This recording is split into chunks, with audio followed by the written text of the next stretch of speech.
everyone, it's Ashley. Welcome back to another installment of Lovely Layering with Ashley. Today is super exciting because it is day 4 of the 6th anniversary blog hop for Altenew. So I want to say a big congratulations to all of the Altenew family, and let's continue on with all of the celebration and inspiration for today. I'm going to be doing some watercoloring today, and I'm going to use the brand new Watercolor Paper Pad.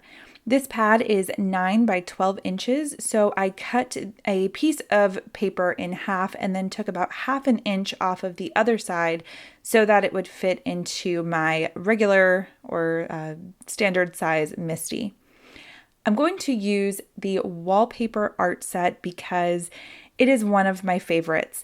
It was one of the very first sets that I was able to use as a guest designer for Altenew, and it has just found such a special place in my heart and in my crafting that I really didn't feel like it was appropriate to use any other stamp for the celebration of how long Altenew has been around and providing us with really beautiful stamps, not just floral, but if you know me, you know that floral is probably my favorite. So I had to pull out this stamp set because it's one of my favorites. The reason that I'm using my large MISTI is because I'll be able to ink all of these stamps up at the same time, and then I'll be able to make this impression of all of them at the same time rather than having to use a block to do it separately. I'm using a no-line ink, and you can see that some of the flowers actually had some residual black ink on there, and this is a great time for a quick lesson of make sure that you wash your stamps or this will happen to you. But it's okay, it's not that big of a deal. I'm just going to hop right over it and pretend like it doesn't bother me at all, and actually it ends up not affecting the end result really at all. You can see here that I am spraying my watercolor set, and this is just with plain clean water from my distress sprayer, but any sprayer really will work with water, and it just helps to activate these pan watercolors, and it just becomes a little easier to pick up the pigment and the watercolor with your brush. This particular palette has quickly become one of my absolute favorite products across the board from Altenew, maybe one of my absolute favorite products in my craft room at the moment. It is the 24 pan set Artist Watercolor Palette. The formula of the watercolor is just so beautiful. It's just creamy enough and not too much to be too thick. It's very easy to create a transparent look with it, which is why I decided to use it today for my no-line watercoloring.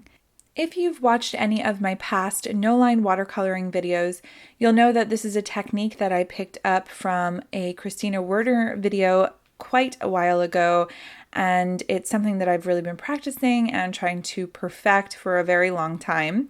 I'm going to speed quickly through this because this video is particularly about floral arrangements, but I know that some people enjoy seeing the no-line watercoloring or the actual coloring of the images, so I've went ahead and sped this up.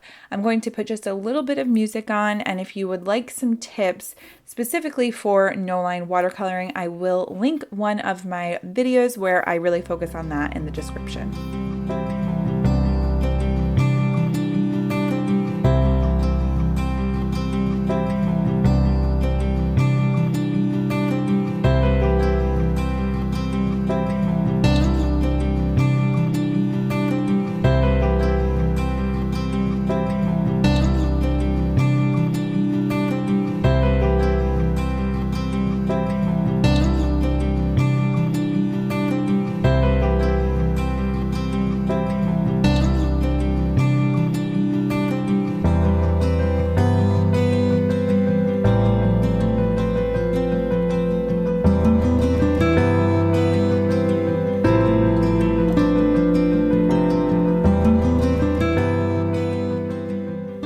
Pretty much done with the petals on this flower, and I'm going to jump right ahead here to the completed images.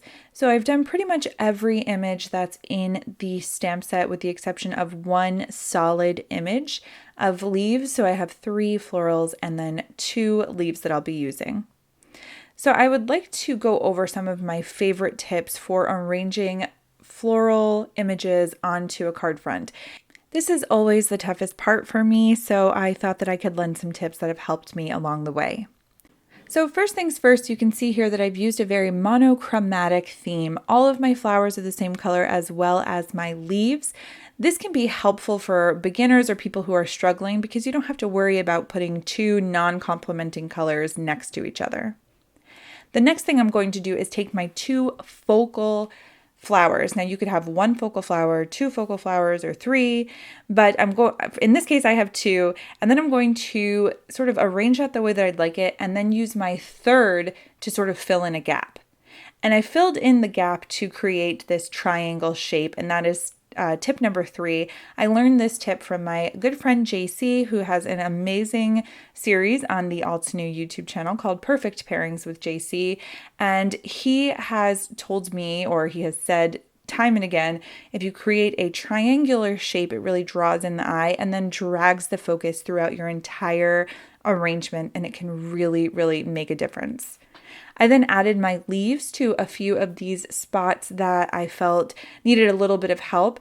And you can also, with leaves, really drag the focus, like I said, from the very bottom of the card to the very top of the card, which is why I wanted to make sure that I had some greenery or leaves down there at the bottom, because I'm going to be adding one of these vases in, and I wanted to make sure that it really drew your attention to the vase as well.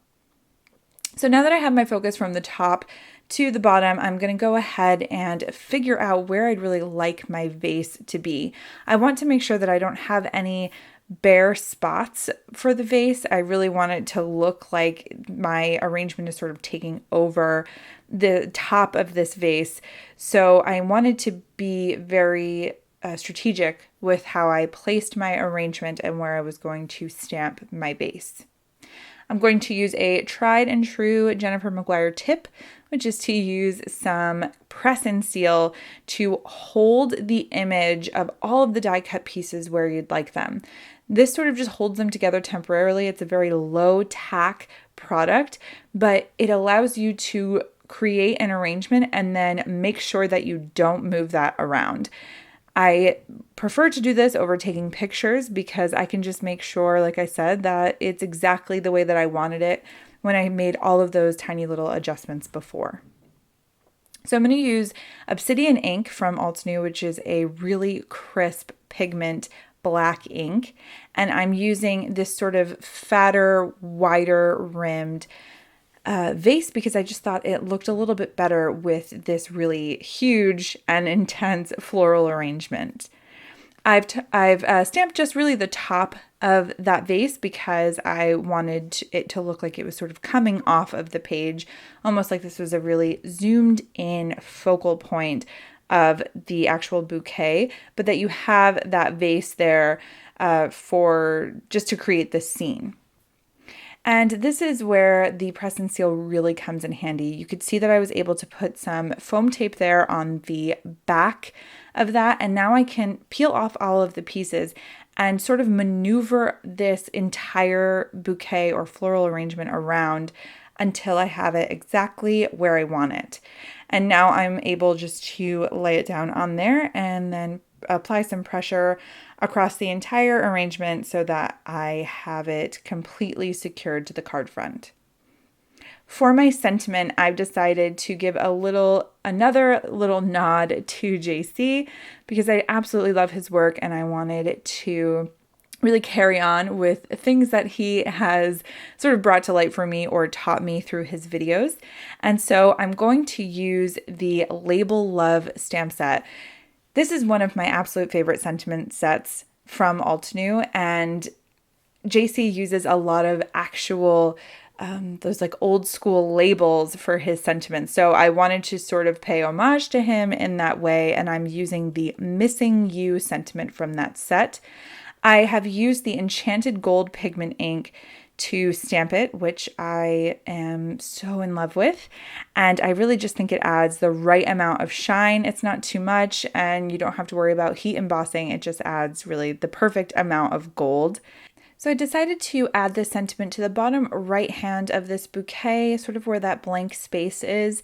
And this is another tip where it's really good to stamp or create more images than you think you'll need when creating some sort of floral arrangement, just because you never know how much you'll really need. And I felt like I had a really stark blank space there. So thankfully the sentiment covered it up really well. But it's always good just to have extras on hand. And then if you don't use them, you can use them in future projects. I hope that you have enjoyed the video and learned a little bit about how you can arrange florals fearlessly on your own cards. I want to thank you so much for stopping by today. As always, if you have any questions about what you have seen today or at all, you can leave them in the comments. I'm happy to answer. Links to the anniversary blog hop are in the description, and I'll see you again soon.